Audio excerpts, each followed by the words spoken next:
Praise the lord. ఎడారిలో సలీరులోని ఏదనపు మాట. నీవు హిమము యొక్క నిధులలోనికి చొచ్చితివా?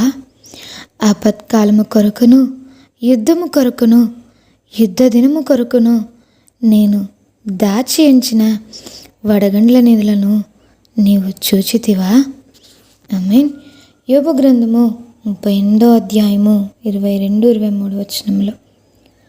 మన శ్రమలే మనకి గొప్ప అవకాశాలు. చాలాసార్లు వాటిని ఆటంకాలుగా భావిస్తాం.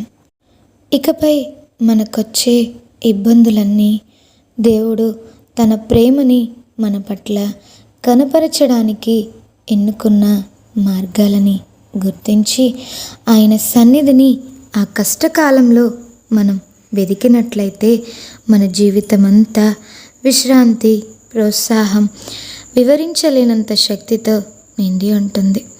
అప్పుడు ప్రతి కారు మేఘము ఇంద్రధనస్సు అయిపోతుంది.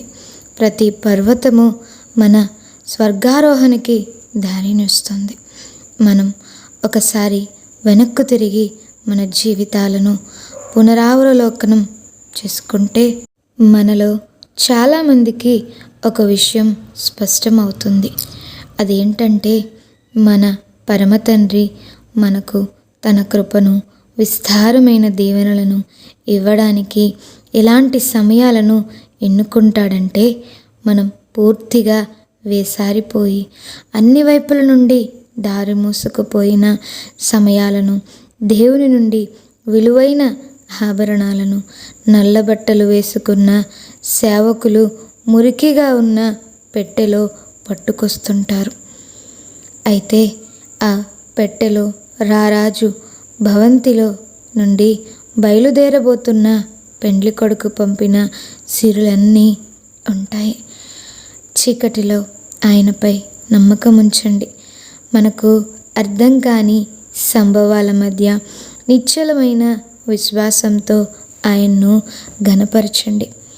పాము కుబుసం విడిచి కొత్త తేజస్సును, శక్తిని పొందినట్టు ఇలాంటి విశ్వాసానికి ప్రతిఫలంగా కొత్త యవ్వనం, ఉత్సాహం మనకు దొరుకుతాయి.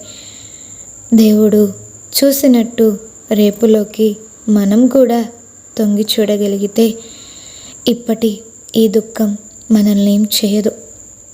ఆనందాలు ఎదురు చూస్తున్నాయి, దుఃఖాలు తెరమరుగవుతాయి.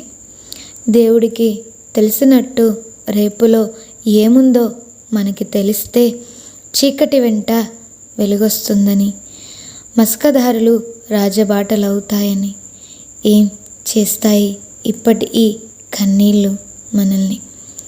ముందేం కానున్నదో తెలిస్తే బావున్ను అంటాం, కానీ ప్రేమతో దేవుడు దాన్ని రహస్యంగానే ఉంచాడు. తెలియదు కాబట్టి మరింత దృఢ సంకల్పంతో నడవాలి ఆయన వెంట. ఈ కొద్ది మాటలు దేవుడు మీ నా వినికిడిలో దీవించునుగాక. ఆమేన్.